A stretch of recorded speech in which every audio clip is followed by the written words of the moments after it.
Halo semua teman aku orang Indonesia. Saya mau sharing sesuatu. Sampai sekarang hari yang 15 di Iran tidak ada internet, listrik dimati sama mereka.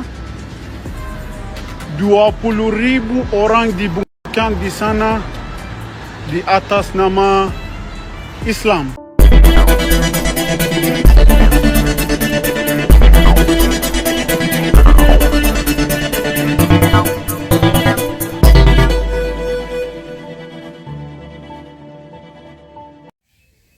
Teman-teman, seorang Iran yang bisa berbahasa Indonesia ya, pemuda Iran, dan saya kira mungkin dia sudah pernah tinggal di Indonesia, jadi bahasa Indonesia sangat bagus. Dia curhat teman-teman ya, meminta kepada rakyat Indonesia supaya membantu untuk menyuarakan keinginan dari rakyat Iran untuk menjatuhkan rezim diktator Khomeini, teman-teman. Dia mengatakan di Indonesia waktu itu demo cuma mati satu orang saja, itu sudah ribut seperti apa rakyat Indonesia. Tapi di Iran, di negaranya sendiri, sudah mencapai 20.000, bukan 2.000 ya. Di Indonesia digadang-gadang 2.000 yang meninggal. Tapi orang Iran mengatakan, diaspora Iran mengatakan yang meninggal itu lebih dari 20.000 orang, teman-teman. Ya. Nah, dia mohon supaya rakyat Indonesia menyuarakan itu. Ikut membantu menyuarakan. Begitu. Tapi apakah pemuda Iran ini tidak tahu ya? Bahwa di Konoha ini justru banyak yang mendukung rezim Khomeini justru. Kita kalau lihat di TV-TV ya, bagaimana pakar-pakar berbicara, kemudian juga di komentar-komentar di media sosial, itu banyak loh. Mayoritas Indonesia ini justru mendukung rezim diktator Khomeini, gitu. Tapi baiklah, kita akan dengarkan dulu curhatan dari pemuda Iran ini. Selamat mendengarkan, teman-teman. Halo semua teman aku orang Indonesia. Saya mau sharing sesuatu. Sampai sekarang hari yang 15 di Iran tidak ada internet, listrik dimati sama mereka. 20.000 orang dibunuhkan di sana di atas nama Islam. 20.000. Dulu kalian ingat satu orang di Indonesia mati di dalam demo udah parah banget setelah satu orang aja yang dimati di demo. Tapi di negara aku sekarang 20.000 orang udah mati. Tapi tidak ada orang bela-belain rakyat biasa Iran. Suara mereka tidak sampai mana-mana karena tidak ada bela-belain mereka. Semuanya akan diam aja. Semuanya diam aja. Tidak ada yang mau bantu orang Iran. Tolong kalian suara orang Iran. Karena benar-benar mereka sekarang butuh bantuan. Hanya sebagai manusia. Bukan di luar nama atas Islam atau apa. Tidak di atas nama yang manusia. Tolong bantu untuk rejimnya sekarang yang teroris ini pergi dari Iran. 47 tahun kita sudah capek sama rejim ini. Sama Ali Khamenei, kita udah capek banget. Kita mau cepat mereka pergi dari Iran. Sudah semua orang capek. Mereka hancurkan negaranya. Negara kaya raya, kaya Iran. Tapi sekarang mata duitnya udah parah banget, udah turun banget. Kalau kita di Iran beli tisu, harga tisunya, harga per lembarnya lebih murah dari uangnya. Contohnya kalau kamu lapak ke uang jatuhnya lebih murah dari tisu itu. Jadi mata uangnya sudah seturun parah begini. Jadi contoh kalau misal satu tisu kita beli 20.000, misal 100 lembar, itu kemahalan. Kalau lapak ke uang jatuhnya lebih murah.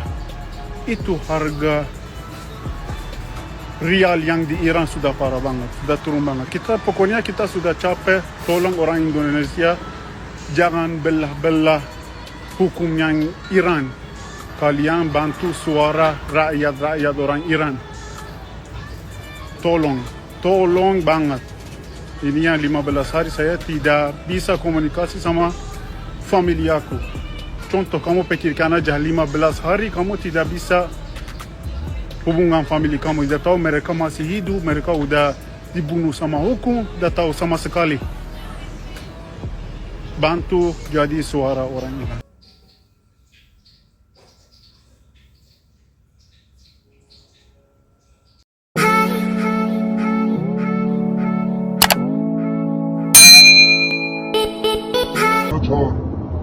سومین هلیکوپتری که داره رد میشه امروز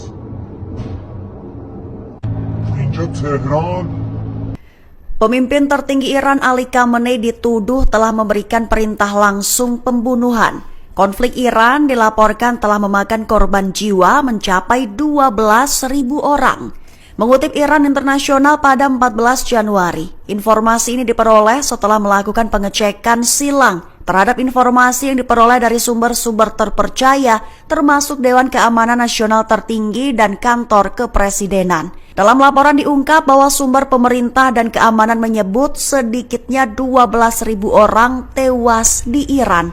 Jumlah itu sebagian besar pada 8 dan 9 Januari saat pemadaman internet berlangsung.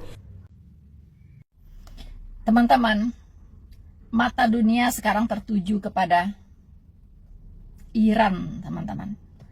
Apa yang terjadi di Iran sangat mengetuk hati nurani kita.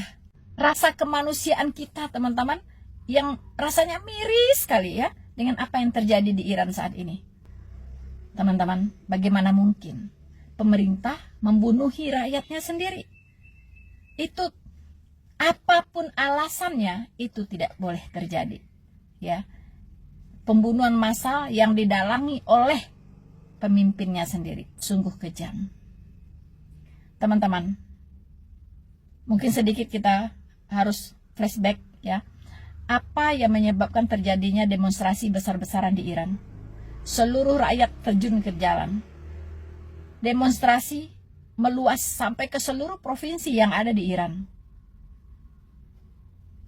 Awalnya adalah rakyat menjerit karena perekonomian yang terjun bebas di Iran.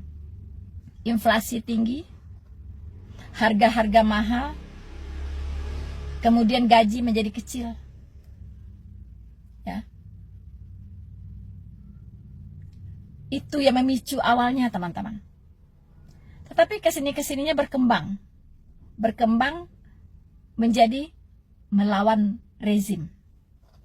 Nah, kalau melawan rezim di dalam undang-undang di Iran itu istilahnya ada ya. Kalau melawan rezim Islam ini itu berarti melawan Tuhan. Menentang rezim berarti menentang Tuhan. Dan hukum di Iran mengatakan itu harus dieksekusi, harus dibunuh. Kejam, teman-teman. Ya, jadi sebenarnya yang Tuhan siapa? Rezim. Masya Allah. Teman-teman, bagaimana mungkin ini terjadi? Iran kaya dengan minyak, ya, tetapi kok bisa bangkrut? Ternyata karena salah kelola uang negara, teman-teman. Itu permasalahannya. Uang negara lebih banyak dilokasikan kepada militer, untuk persenjataan, ya, untuk membiayai atau mendanai 3 proksi bentukan Iran, ya, yaitu Hamas untuk Palestina, OIT Yaman yang di Yaman, kemudian Hizbullah yang di Libanon. Itu, teman-teman, itu dibiayai oleh Iran. Dan saya dengar kayak Hamas itu ada gajinya, teman-teman. Tentara-tentara Hamas itu ada gajinya. Nah, siapa yang menggaji itu?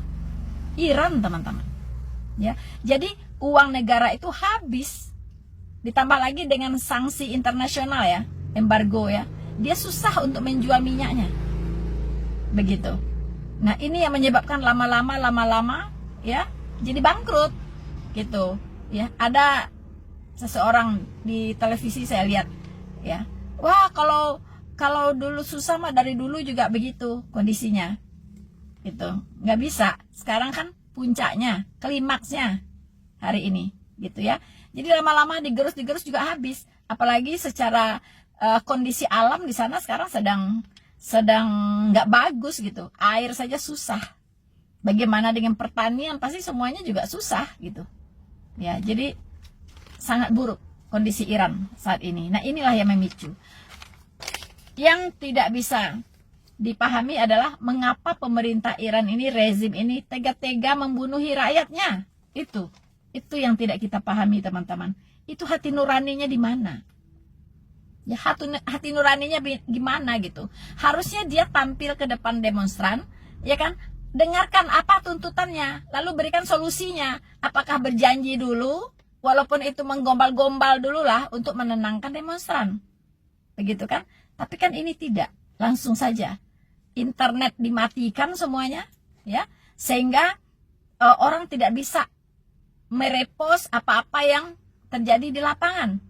Memposting apa, memberitakan apa, nggak bisa. Bahkan media-media dari luar juga itu sudah dibatasi, bukan dibatasi lagi, dilarang.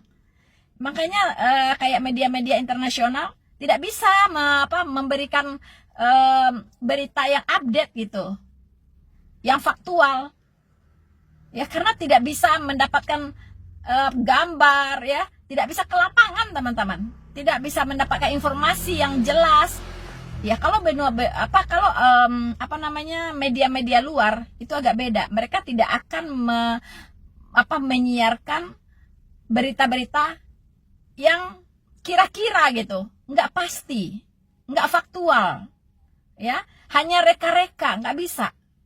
Jadi kalau mereka tidak ada di lapangan, mereka nggak akan menyiarkan gitu, teman-teman. Nah, mengapa sekarang ada tuh ya banyak sekali di media sosial kan, saat di viral berita-berita tentang kejadian-kejadian di Iran, kekerasan yang terjadi, korban-korban yang bergelimpangan di jalan-jalan, itu dibawa oleh rakyat Iran yang bisa kabur dari Iran gitu, ya.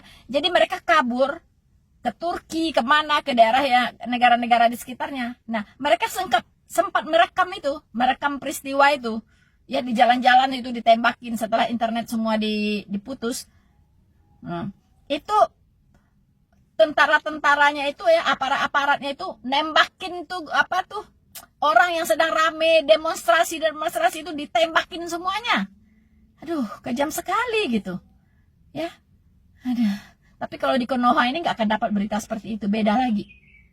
Nah, yang parahnya lagi, si rezim ini mengeluarkan narasi flying victim, teman-teman. Seolah-olah Amerika, Israel lah yang menjadi dalang semuanya itu, ya, untuk menutupi kelemahannya, ya, bahwa pemicu sebenarnya itu adalah ekonomi dan juga kediktatoran dari rezim ini yang sudah lama tidak disukai oleh rakyat Iran gitu, ya. Kalau bisa mah cepat diganti, mereka udah nggak suka, mereka sudah nggak mau dipimpin oleh rezim seperti itu, monster seperti itu, udah nggak mau. Itu di dunia internasional kita lihat ya, semua orang Iran, diaspora semua itu berbicara, bersuara, nggak mau. Mereka mau free, ya, make Iran great again. Harapan mereka kepada Trump. Ya, Trump sudah berusaha untuk memberikan sanksi-sanksi kepada Iran, ya kan? Dan kita lihat saja, ya, tadi saya lihat Trump sudah agak melemah, sudah agak cooling down gitu kan. Dia bilang pembunuhan udah nggak ada lagi, terus eksekusi juga tidak jadi dilakukan. Dan jangan percaya, teman-teman, ya, kadang itu strateginya Trump, tiba-tiba jeder gitu kan. Karena pembunuhan masih berlangsung sampai hari ini gitu. Internet belum dihidupkan, masih putus gitu, teman-teman. Ya, kita berdoa saja ya, semoga rakyat Iran ditolong oleh Tuhan Yesus. Tuhan Yesus sendiri yang turun tangan untuk menolong mereka. Israel memantau dengan cermat perkembangan yang terjadi di Iran. Demonstrasi demi kebebasan telah menyebar ke seluruh negeri. Rakyat Israel dan seluruh dunia terkesima oleh keberanian luar biasa warga Iran. Israel mendukung perjuangan mereka untuk kebebasan dan dengan tegas mengecam pembantaian massal terhadap warga sipil yang tak bersalah. Kami berharap bangsa Persia akan segera terbebas dari belenggu tirani. Dan ketika hari itu tiba, Israel dan Iran akan kembali menjadi mitra setia dalam membangun masa depan, kemakmuran, dan perdamaian bagi kedua bangsa.